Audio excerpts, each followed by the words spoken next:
আসসালামু আলাইকুম। আসিয়া কিচেনে সবাইকে স্বাগতম। আজ আমি বাজার থেকে ব্রয়লার মুরগি কিনে এনেছি। ব্রয়লার মুরগিটা আজ রান্না করব।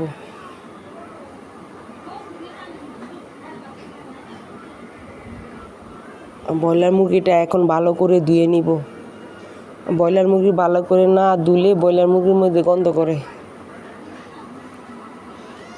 মুরগির মাংস ধোয়া হয়ে গেছে। ডেগের মধ্যে সরষের তেল দিব, এর মধ্যে দিয়ে দিব পেঁয়াজ কুচি। এখন দিয়ে দিব এলাচি, দারচিনি, তেজপাতা দিয়ে পেঁয়াজটা আর তেজপাতাটা এখনও নাড়িয়ে নিব। সরষের তেল দিকে তেলের মধ্যে অনেক ফেনা উঠেছে। সরষের তেলে ফেনা উঠে বেশি। এখন দিয়ে দিব রসুন বাটা। এখন পেঁয়াজ আর রসুন বাটাটা হালকা বাদামি কালার করে নিব। বাদামি কালার হয়ে গেছে, দিয়ে দিব একটু পানি। এখন মশলা দিব। দিয়ে দিব হলুদের গুঁড়া, 2 চামচ হলুদের গুঁড়া দিব। 2 চামচ মরিচের গুঁড়া দিব। আবার 2 চামচ ধনিয়ার গুঁড়া দিব। দিয়ে দিব এখন লবণ। এখন দিয়ে দিব আদা বাটা। দিয়ে মশলাটা ভালোভাবে কষিয়ে নিব। মশলা যত কষানো হবে মাংসের স্বাদ তত বেশি হবে।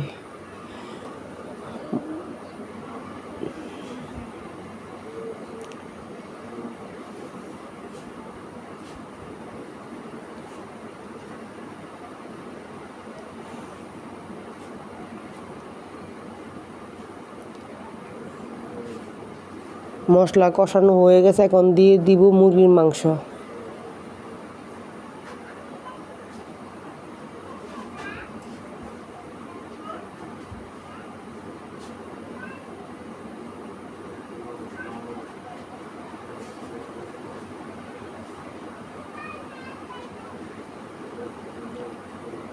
মাংসটা মশলার সাথে ভালোভাবে মিশিয়ে নিব।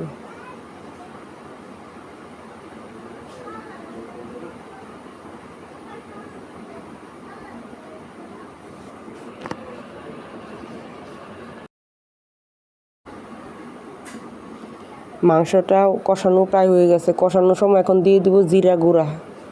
আমি মাংস রান্না করলে কষানোর সময় জিরার গুঁড়া দিয়ে দিই। জিরাটা মাংসের সাথে এখন মিশিয়ে নিব।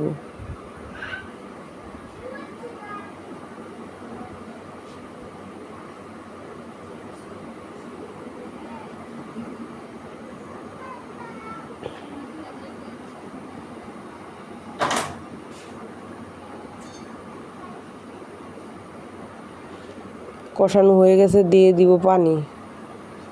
মাংসটা আমি ঝুল করে রান্না করব, তাই একটু পানি বেশি দিব।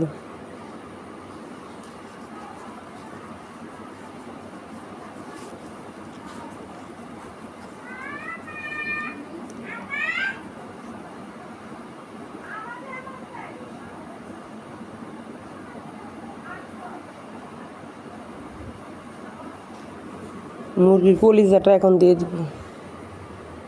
মাংসের মধ্যে বলক আসা পড়ছে।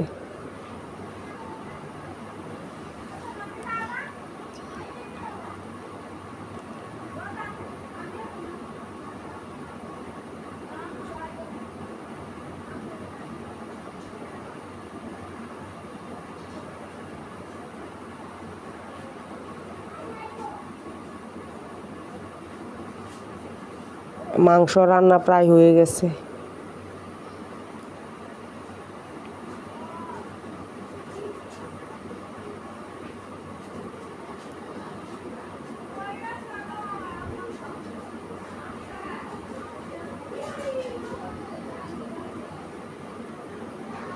আমার মুরগির মাংস রান্না হয়ে গেছে। দেখেন মাংসের কালারটা কত সুন্দর হয়েছে।